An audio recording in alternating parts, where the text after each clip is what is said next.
Good evening, afternoon, night, morning, wherever you find to watch or listen to this podcast. It's me, Omar. We're recording bright and early, 3:54 a.m. local time, El Paso, 5:54 a.m. local time for Jackson. And it's just another great college football weekend. We're a little bit late on this preview with it being Friday morning, but we're still glad to bring it to you. Jackson, how's everything going?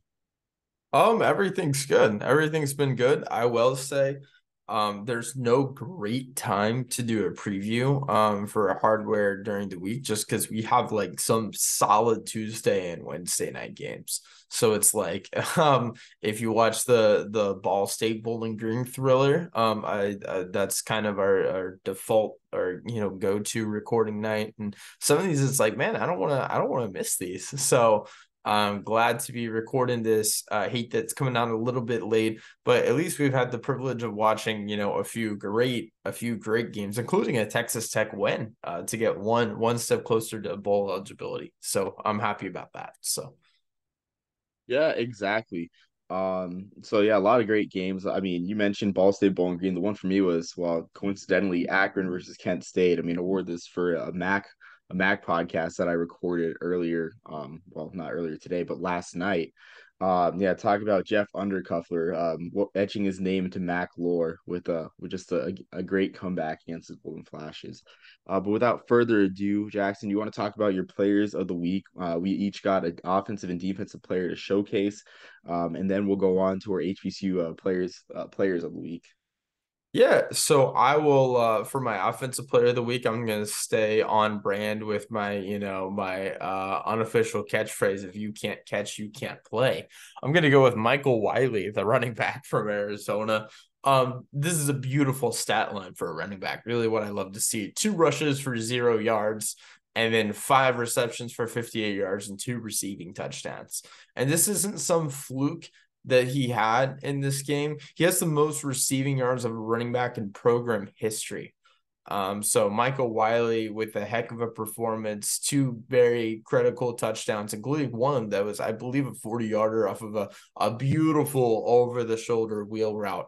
And Michael Wiley, if he wants to let you know anything, it's that he does not have an oblique injury. So please remember.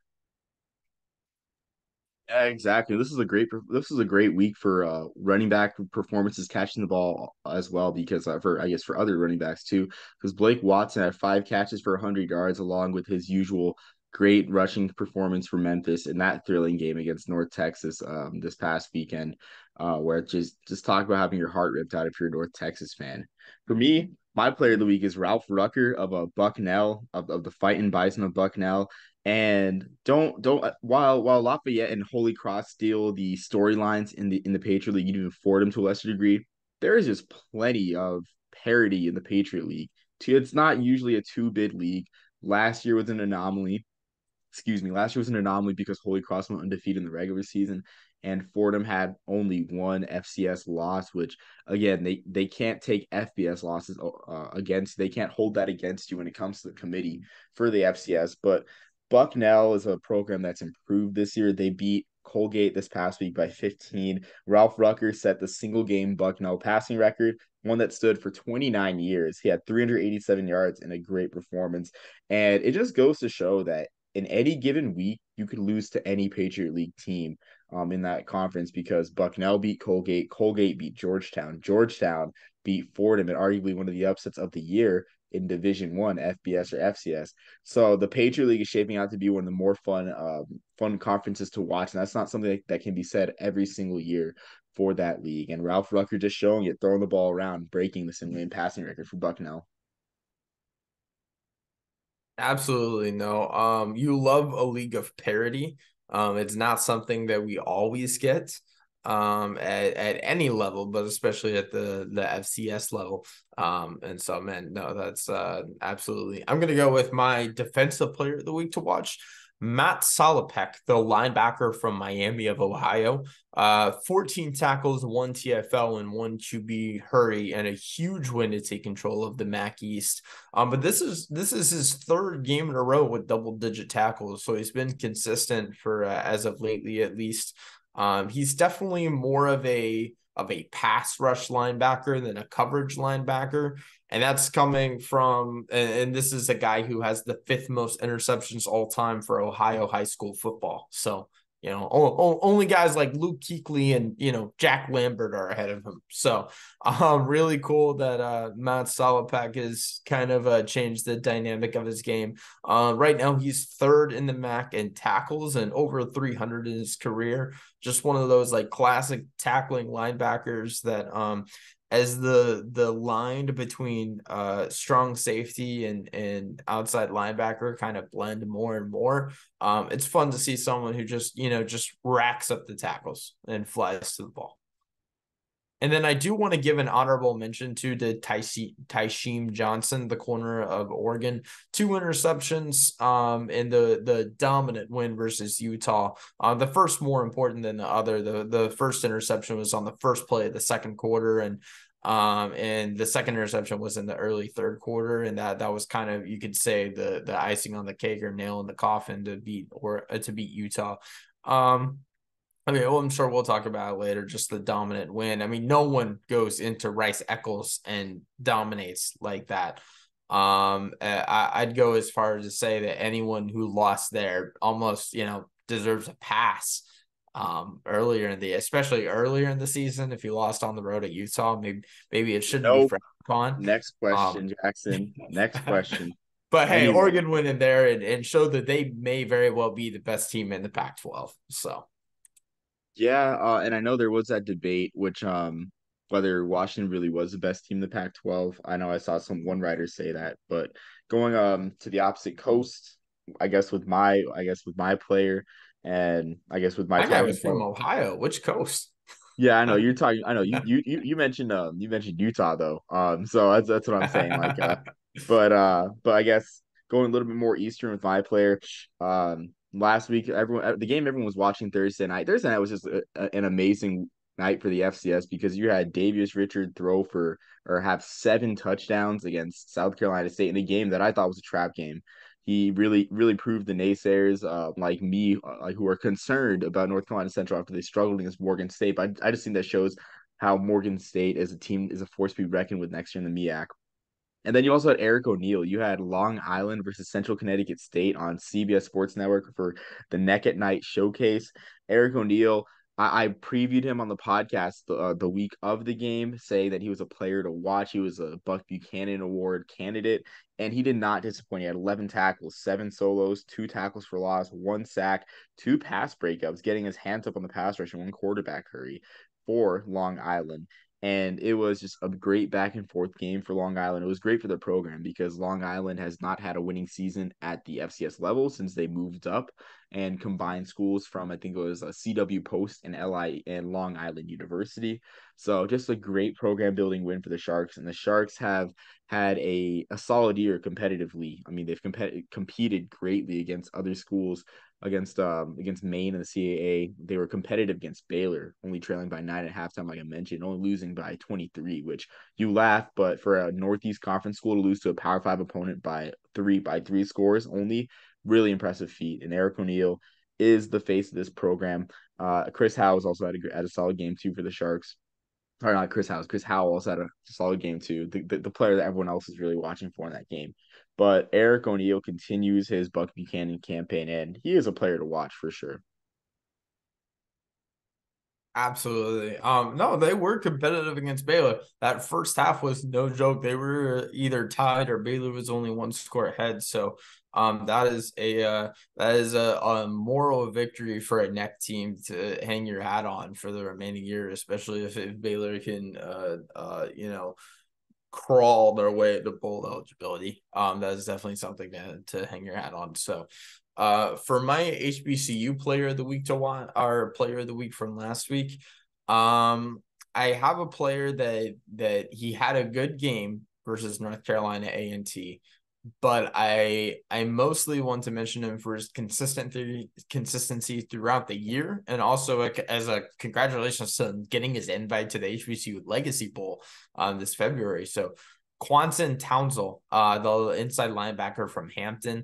Last week, 10 tackles with 4 solo tackles. So, again, just a very heavy quantity guy and flying to the ball. But on the year, 4 games with double-digit tackles. He's a Villanova transfer that is a linebacker that just plays violently and aggressively. It's just very, very classic, very fun to watch. When I was watching some of his stuff, the first player that actually popped into my mind was Demario Davis. He's just a tone setter, form tackler every time he touches the ball carrier, flies to the ball. So Quanson Townsend, a guy to watch for the remainder of the year.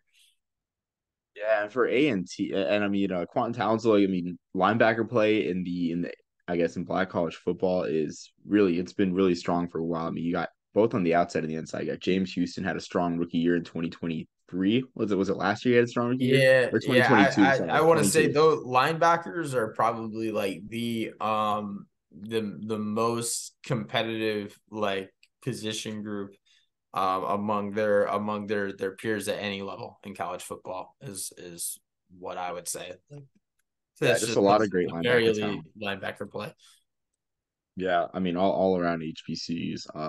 I'm gonna go a division lower for my player of the week. I'm gonna go with Jordan Davis of Virginia State. And Virginia State, they're a program with a very balanced attack last year.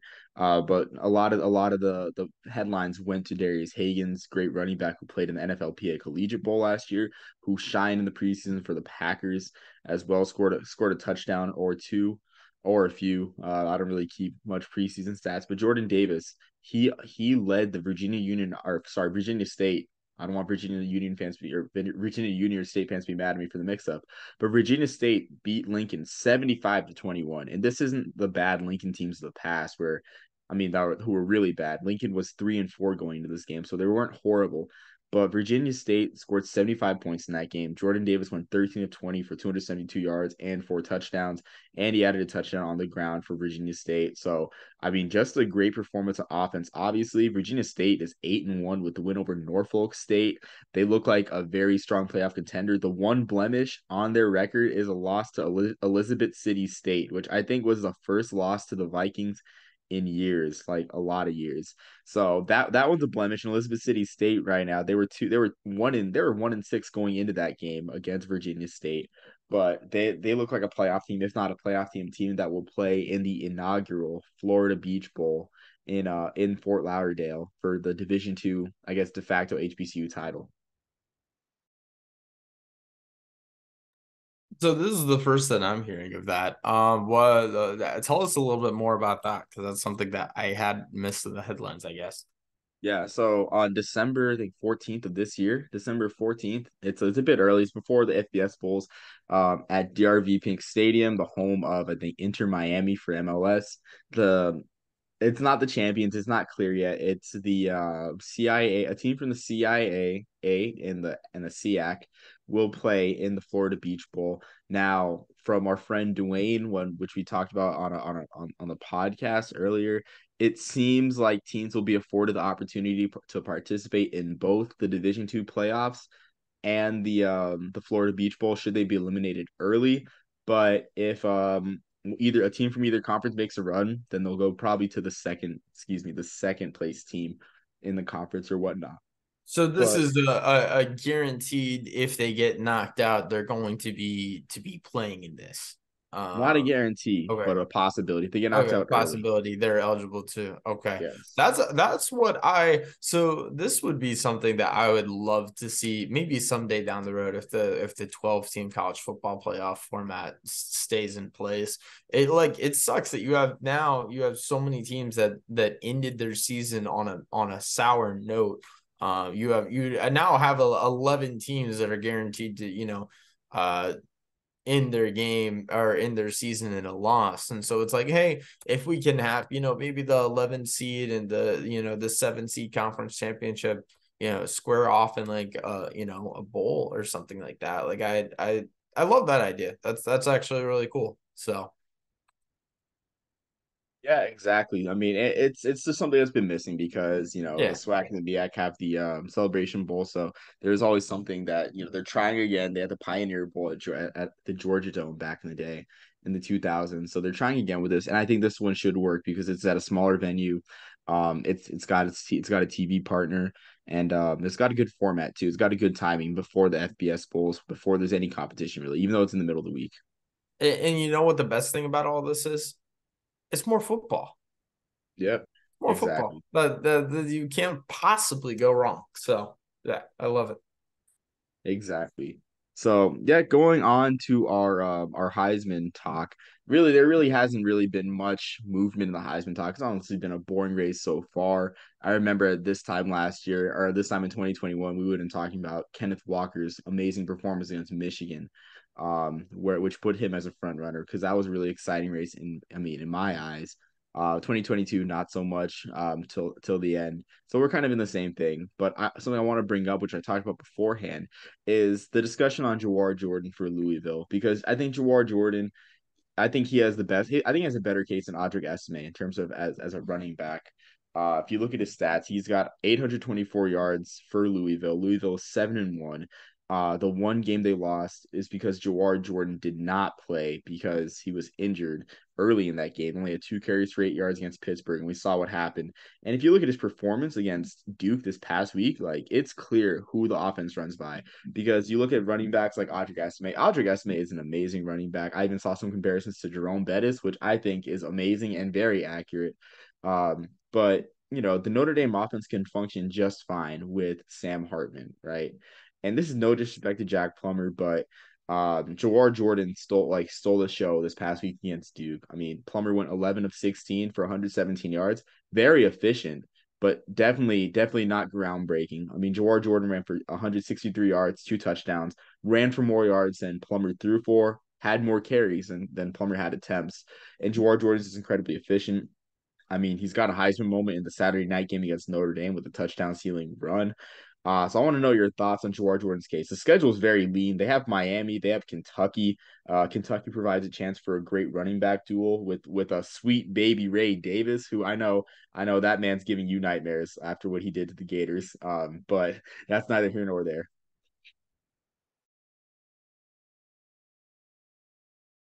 Yeah, so with Ray Davis, yeah, that was not fun. That was not fun to watch at all. Just eating our defense alive. So I will say when the race is close, I'll point back to 2020 as the example, non-jokingly now. When the race is close, typically does go to the best player on the best team.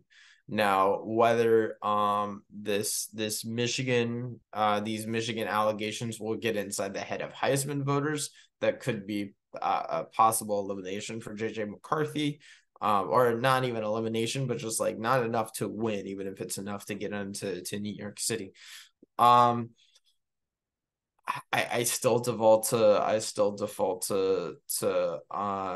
MHJ. I do, just because he is right now of the number one team, not necessarily the best, but they, obviously if they can win the rest of their games and until the big one on Thanksgiving weekend, or through the big one on Thanksgiving weekend versus Michigan, you could argue that they have the strongest resume right now, right? And if they beat Michigan, it's only going to add to it. And so even if they're not necessarily the best team, MHJ is the best player on that team, and there isn't a quarterback on that roster who's like necessarily like competitive with that statement. So I think MHJ is kind of indisputably the best player at Ohio State right now. So at least on offense. So that's my opinion. I'm just gonna say I don't think, as much as like I would love to use the opportunity of there not being a clear cut Heisman front runner to kind of navigate some paths to lesser known players than what is known in like the mainstream media college football world, right? But unfortunately, that's not how these things work. So I don't think unfortunately I'm very much like a realist perspective here, right? I'm not trying to, I'm just saying what I think will happen, not what I wish will happen. So I think it's going to default more to, the best player on at least the best couple teams for the finalists. But we'll see. That would be, obviously, that'd be awesome if we could get someone from there to go to New York. My thing is like, yeah, I get the argument though with Marvin Harrison Jr. and I think it's a strong one to be honest with you. We might see his name rise in the future. Had some big games, especially against Penn State. You know that being a ranked win for the Buckeyes, probably the best win on their resume. They got Rutgers. Who would have thought that Rutgers would be a playoff building win? Good for that program. You know, I'm excited for hopefully they come down to Arizona. I wouldn't mind seeing Rutgers in a bowl game, out here in the Southwest. But I think that's a great point. I also want to bring up the point though, scenarios that could happen where it's like if Louisville beats Florida State, Louisville is going to make the playoff over Florida State, in my opinion, over a head-to-head advantage and having arguably a better resume than Florida State. That would be their second win over ranked team. They also have the win against Kentucky. So I mean, they would have like Florida State and Louisville. Should Florida State beat Louisville, would have similar resumes. If you look, I mean, they would each have. I mean, they would each have a win against the SEC or a win against the SEC program or two. Florida and Kentucky being a similar caliber. You have their non-conference. I mean, Louisville's a win in non-conference against against Notre Dame. They would each have a win against Miami. Should it come down to that, so Jawhar Jordan would be the star player on a playoff team. And it's quite clear that the offense runs through him. And so I would say watch out for that scenario with there not being a clear cut front runner for sure, because that would be an interesting scenario. 2-11 and 2 1-loss ACC teams, but I think the ACC has enough of a low perception among the committee that they would just let one of those teams in. With that being Louisville, should they beat Florida State? Louisville, yeah, Louisville is an interesting Louisville's an interesting case this year where like there's not and I'm not saying that, I mean, none of these other teams have a loss quite like Louisville, right? Of these top teams, but like if they don't drop that game, I don't think necessarily they still get the respect that they've earned so far. I think this loss is almost like not an excuse because it does change their outlook on the season and their ceiling on what their season can be, but it's almost like Louisville, they dropped one, we can't consider them. And it's like, I don't know, it's an interesting dynamic because there wasn't really, I've heard more about Louisville after they've lost than before they lost, and it's like I don't know, I don't like it. I mean, I think that just comes with them having sort of been a dark horse. Like the media wasn't expecting any. They were expecting maybe just a middling bowl team, which I Yeah. mean, Louisville, there's nothing wrong with that. But I mean, it just you talk about a high going from the highest to highest, the lowest of lows, really. I mean, they beat Notre Dame on national TV on prime time. Jack Harlow, Donovan Mitchell were in attendance. The camera was panning to them. Then the next week, you're losing to Pitt. Um, after Phil Dracovic said he was moving to tight end, like that was like the biggest headline of the week for Pitt. Like no disrespect to Phil Dracovic or Pitt, but like it was just like that type of thing, where which good for Pitt. Like Pitt is always willing to bring the chaos. Like I don't even know, I don't know what it is about Pat Narduzzi, but he plays great against like really against high ranked teams. But that's a great point though, where it's like we heard more about Louisville probably because they were a dark horse and in the weakest Power Five conference, the ACC. Yeah, no, that's a good way of putting it, or a good a logical path to the reason why we might be seeing this phenomenon of why we're talking about, why they don't qualify for anything huge rather than why they did before. So we can, if you want to, do you want to move on to our games of the week to watch, or do you have any Yeah, other I will say this questions? from a bowl Yeah. perspective. I think it's interesting with the ACC because with the way Duke is, I mean, though I guess Duke is victim of a tough schedule, right? And just the way that North Carolina has just disintegrated down the stretch. Like Louisville is probably the front runner for the Orange Bowl berth, against of all teams, maybe Ohio State or even like Penn State or Michigan, which is amazing. So I think that would be great. Like if we there is a scenario where we get Jawhar Jordan playing against Marvin Harrison Jr. Even though I think Marvin Harrison Jr. probably I don't know if he's draft eligible yet. Is he a junior? I think he's a junior to be honest with you. So he might sit out of that. Yeah, he's a junior. So we might see Marvin Harrison sit out, but um, in the I guess in the possibility that Harrison does play against I guess in the bowl game, then would be amazing to see. I mean, so just a thought out there. Like Louisville's bound for a special season, their first New Year's Bowl since 2006 when they were Big East members. That I did not realize that they were the front runner for the Orange Bowl and against I mean it makes sense there are three high level Big Ten teams so that makes sense that would be one of those three but it's just not really two dots I had put together yet so that's like man what a game that would be that, Be Michigan. Could even that be would Michigan.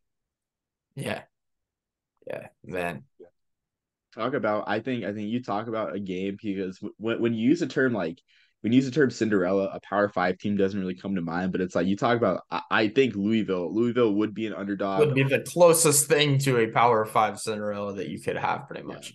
Double digit underdog, I think, either against Ohio State and Michigan. I think they'd be a single digit underdog against Penn State, to be honest with you, because Penn State's resume isn't that strong. They just beat up on the lower half of the Big Ten. I never bought all the Penn State hype for this year. Like a lot of people were saying, "Oh, this year's different." They're not, no, I don't see anything. Their pass defense, yes, is like much improved, but like it wasn't enough. You still couldn't finish against Ohio State, and I mean, this was the year that it looked the least unrealistic to go in and win in the shoe. And it didn't happen, so I don't buy it. Yeah, so I mean, on that note, we can go on to our games of the week. I guess I'll start with my first game of the week. I'm gonna stay at the FCS level. I'm gonna go with the Friday night game, the Friday night Ivy League game, which I mean, again, like there's been some very great games and talk about parity. I don't know what it is about the nerd schools, the great academic schools in the FCS, but there is just a lot of parity in these conferences where I heard last Friday when watching Brown versus Penn because I had Penn ranked in my top 25 until they lost to Brown last week at home. But apparently, the situation that's still in play is having a conference champion in the Ivy League that has two conference losses, which would be the first time since I think 1982 is what they said. The first time that there would be an Ivy League champion with two conference losses. That's still at play. And if you look at it, so you have Princeton and Harvard at the top with 3-1 conference records, and you have Cornell, Penn, Brown, Yale, Dartmouth. You have five schools with two conference losses in second place. So a lot of chaos can play out. And Dartmouth can play spoiler and get their own piece of the Ivy League pie by beating Princeton this Friday, which both schools, traditional powers of recent times in the Ivy League, but got off to rough starts this year. I mean, Dartmouth played really well against Harvard, the Ivy League front runner of this year. They played really strong. I mean, they held Charles DePrima to 4 of 9 for 23 yards against them this past weekend. But again, Dartmouth's calling card. They have a strong quarterback run game. Nick Howard is their leading rusher at quarterback. One of my favorite players in the country, to be honest with you. He's just a bulldozer. Doesn't really pass the ball all too often either. He has 404 rushing yards, 7 touchdowns, and then Princeton too. Princeton, I'm afraid I wrote off Princeton too soon, especially after they lost to Bryant earlier in the year. Um, this is a team that has come back nicely, and they play great defense. They have let's see, one, two. They have a bunch of games. I think in every single game except for one, they have allowed less than 20 points. The exception being the Brown game. So they have an outstanding defense. They held Cornell to 3 points last week. So just a strong defense and should be just a very hard. I mean, Princeton versus Dartmouth has been a hard fought game for the past few years. I mean, you got the strong defense of Princeton, you got Dartmouth's run game. I think if the over under was anything like I think it was Iowa versus Northwestern had over under of 29.5. I would honestly take the under for that one if the under was anything like that for Princeton versus Dartmouth because you're gonna see some pads popping and some strong run games. Omar, big under guy. Loves to see low scoring games, yet he complained about Super Bowl 53 that year. So, I just don't like the um, NFL, man. I'm sorry, I just don't watch the NFL that much. So it's like a low scoring NFL game. I'm like, this isn't fun for me. I don't enjoy this. I'm gonna go with the game that has some implications. It's not free of implications for this current year, but it is more it's going to be a memorable rendition of this rivalry, regardless of whatever the result is. It will be Bedlam, Oklahoma and Oklahoma State 3:30 on ABC. It's just sad to me. 117 meetings, and this is the last one in sight. Just because athletic directors are being, too petty to like figure out a way to like get this game played.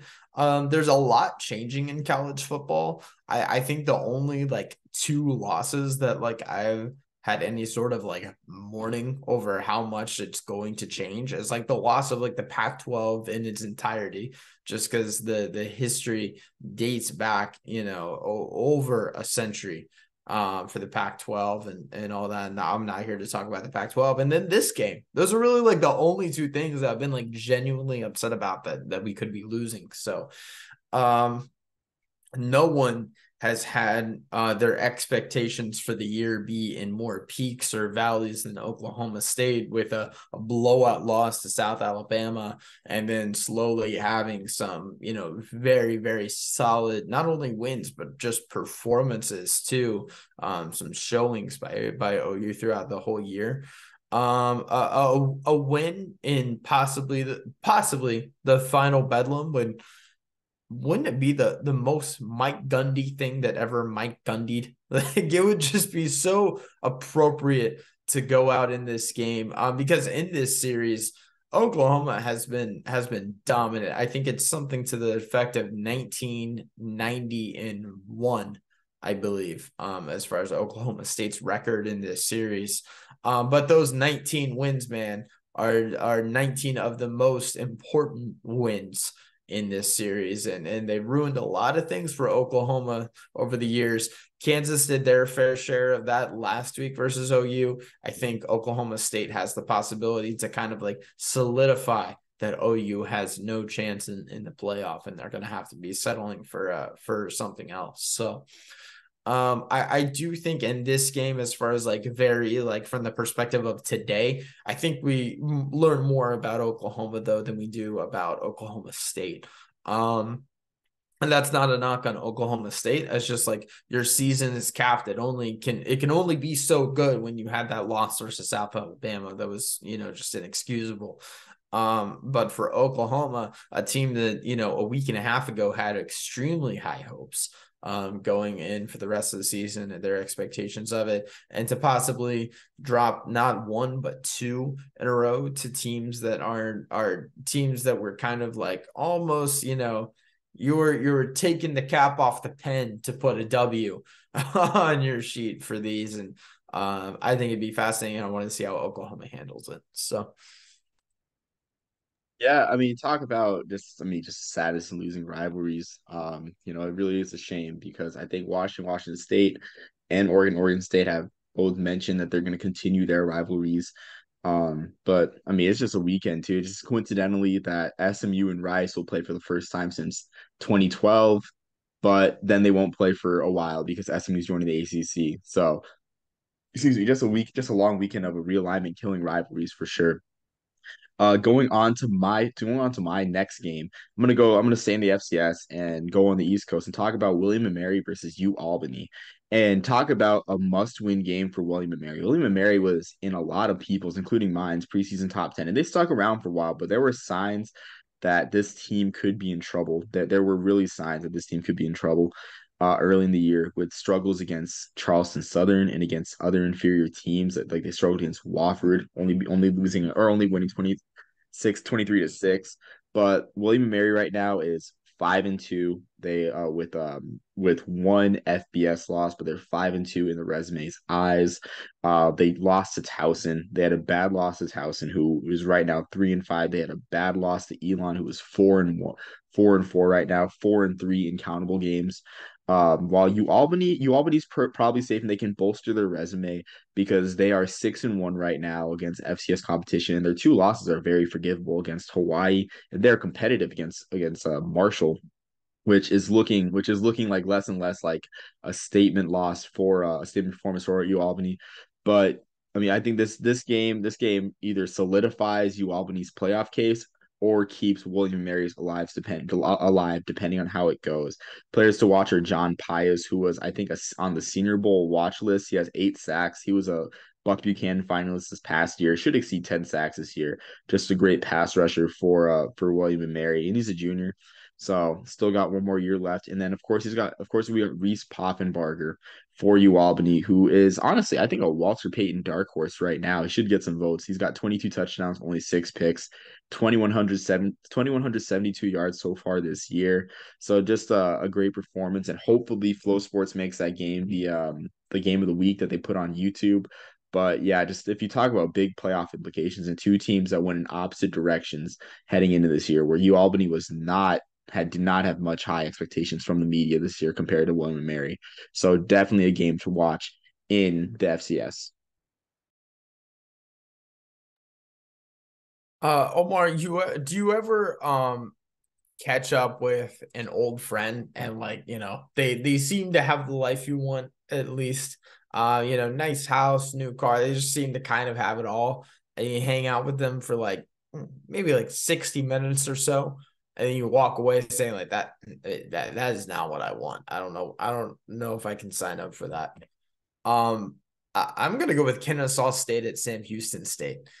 Um, Sam Houston State is a team that got promoted from FCS to FBS, and they're 3 years removed from winning a national title, and now they're knocking on the door of going winless for the entire year. I think they're capped off at like 2 wins. At just looking at their schedule, Kennesaw State is a team that they're about to join the ranks of Sam Houston State next year in Conference USA. They're scheduled. This is an out of league FBS versus FCS game that will be a conference game next year.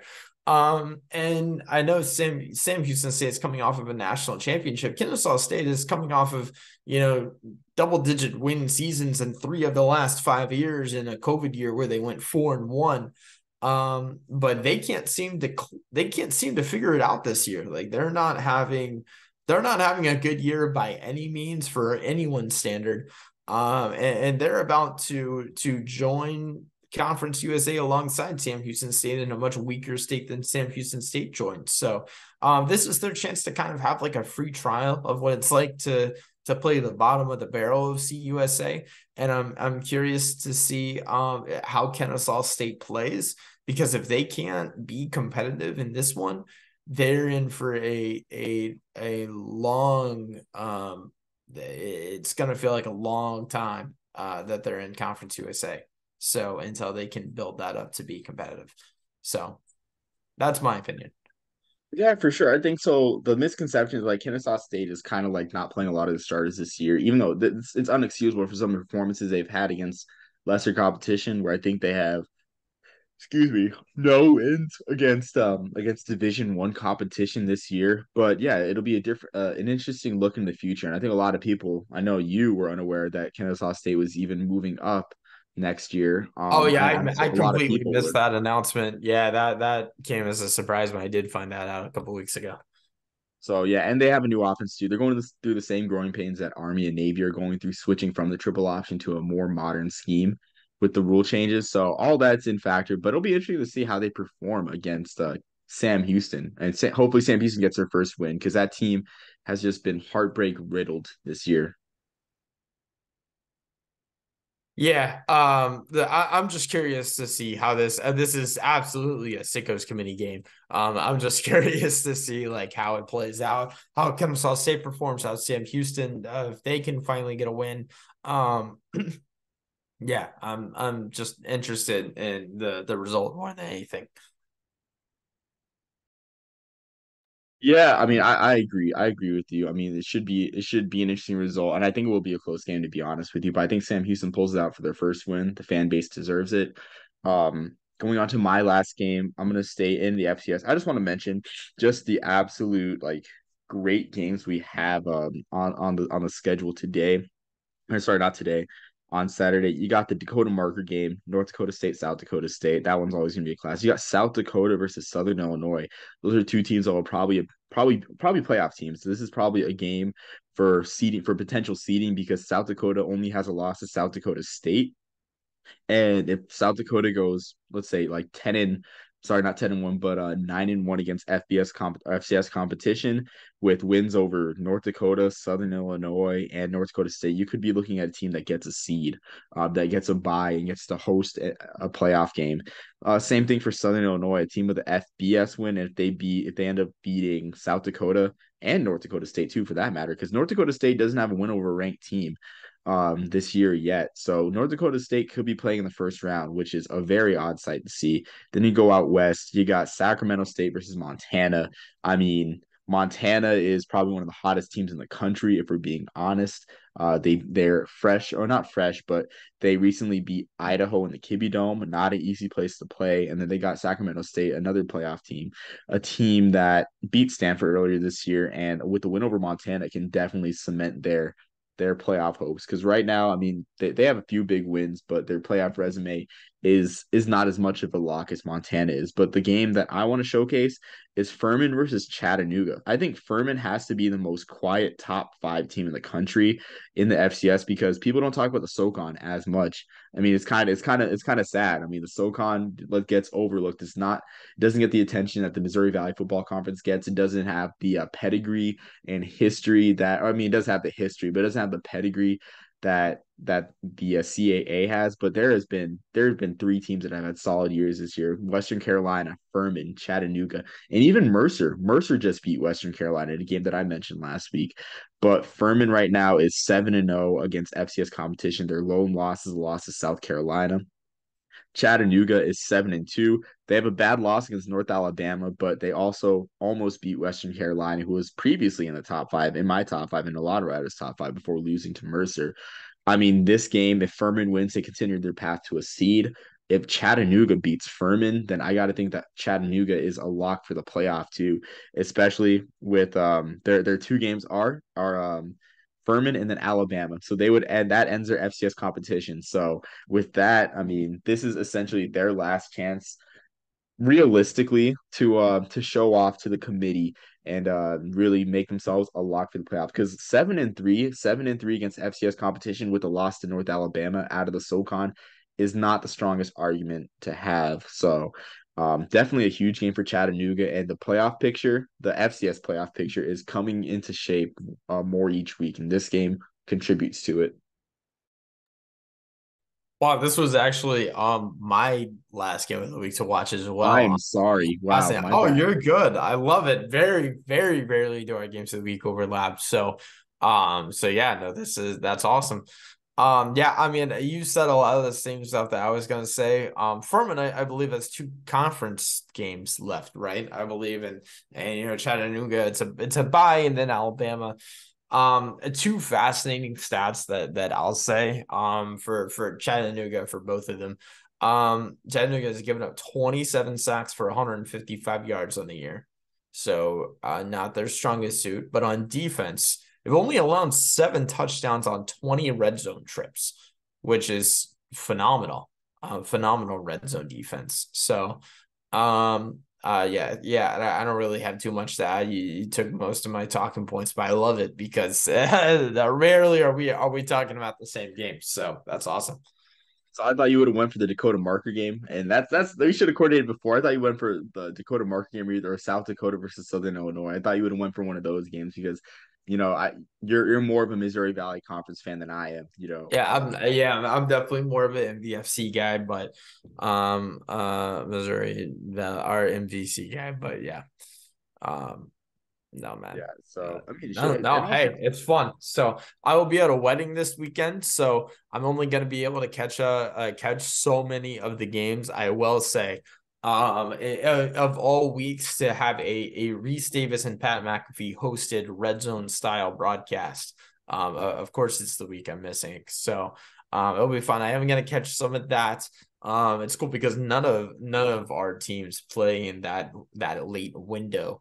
It's really only noon and 3:30. So but yeah, man, that's I'm excited to catch everything I can of this college football weekend. And really, so this is, just personally, I work the next couple weekends after that. So I'm like, okay, everything's culminating to like Thanksgiving weekend for me, where like that is, going to be the last send off of this college football regular season. So Yeah, exactly. So hopefully you get to catch some football this weekend. I mean, for sure. But yeah, just a great weekend of football. I forgot to mention Army Air Force. I mean, at Mile High, that's a rare sight to see for that's that game. convenient that this is the year that you forgot to mention that. Usually that's the first thing we talk about. But oh, what's Yeah, I what's your mean, prediction with that, Omar? Who do you think is non-biasedly? Who do you think is going to win? I think so. It's usually it's been a hard fought game lately, despite the gap in talent. I know like the last time Army was a double digit dog to Air Force. The game ended up with Army having a goal to go situation and a chance to beat Air Force. So I think Army covers. It's 17.5 point spread. Air Force starts kind of slow, but man, do they make great halftime adjustments. Like the two games that I can remember them making great, well, honestly, like three games. I can remember them making great halftime adjustments are the Sam Houston game where their offense was shut down and they scored a touchdown in the second half. The Wyoming game, of course, and last week against Colorado, like Air Force made some great halftime adjustments because Colorado State, like because Colorado State had that offense kind of figured out. They were moving the ball pretty well with their scheme, their air raid scheme under Jay Norvell, but Air Force really put the clamps down on them in the second half. So, I mean, I think it'll be that type of game where it's like Army hangs around in the first half, but Air Force makes great second half adjustments, and I think they'll pull away. But I think Army covers, to be honest with you. It's a 17.5 point spread. I see the game being like 24-10, maybe 21-7. I just see it being a 14 point game, to be honest with you. Hey, no, yeah, I just wanted to hear you say I think Air Force is going to win, but that saying Army will cover was good enough. So I mean, shoot, man. No one prays on Army's demise more than you do, Jackson. I mean, you have me think that you're a Navy fan, to be honest with you. But oh no, I definitely am not. That you're, no, you're just praying on absolutely. Army's demise. It's like Nah. Hey, I'm not praying on Arby's. I'm you are just praying saying. on their demise. No. That's what it Hey, is. no one seems to, hope wish for the demise of Florida more than you or Texas Tech sometimes. So I I'm just just I just saying. see it. Yeah, okay, Texas Tech was not me praying on anyone's demise. It was I called it Hey, how I saw it, and it happened. The Wyoming game, hey, or are we and not? yeah, that I'm that's taking all I'm credit for doing that. with Army. I don't get what the issue is with me doing it, man. All But right, okay. yeah. Well, I'll just say that you guys need this Arkansas game because if not, you guys might be looking at a fat 5-7. And I Oh, don't want you to man, tell me bro, otherwise. I do not bro. want you to tell me otherwise with the schedule, Jackson. I want you to be realistic with me. Look at that schedule. Tell you're beating So Missouri here's the on thing. the road. I think we'll go 2-2 in the remainder of these games. Okay, I think we beat Missouri, yeah. Arkansas and I think we beat Florida State. Um Okay, uh yeah. I'll give you Florida State pot like yeah, because they almost lost to Boston College, but like yeah, you guys better beat Arkansas. I'll just say that. I'll just say we'll that so beat you guys can be. Arkansas. I'm not worried about that. I'm worried about yeah, I'm worried about I hope we can go and beat LSU. I hope that game's not at night. It probably will be, but yeah. How's Army's Bullock looking? I haven't really read the projections. How's it coming along? So you're gonna talk about making a bowl with an. You're a Florida fan talking about bowl games with an Army fan. No, I'm not saying whatever bowl we Okay, go yeah, to that's is going to true. Okay. whatever bowl Florida goes to will still constitute a failure of a season. That's all I'm saying. So Okay. I mean, I hope you guys have fun in the Birmingham Bowl though against USF. Nice in-state rivalry. Maybe you guys should go back to the Gasparilla Bowl. I know you guys have fun times there. Hey, that you lost was to a Big not a 12 team. You good lost to a team night. that's a Big 12. You can't be ashamed of that. Now you can't be ashamed of that because they're a Big 12 team. They can't be ashamed of it. We're better than the Big 12. Yeah, that's true. The You weren't standard. that night though. You weren't that night though. But yeah, What I guess with the head coach who was 1 foot out the door, actually both feet out the door, just kind of his head peeking in. No. aren't you a huge Dan Mullen fan though? Oh no, Dan Mullen was out. It was the interim coach. Oh, okay. It was the Yeah. running. It was the running back. I can't remember his name. He was both the running back and the special running back coach and the special teams coordinator. It was really Okay. bad. Okay. Yeah, yeah, I guess I have nothing more to say, but I guess on that note, thanks for tuning in, everyone. Be sure to check on the preview this Friday. Until next time, peace, love, and soul.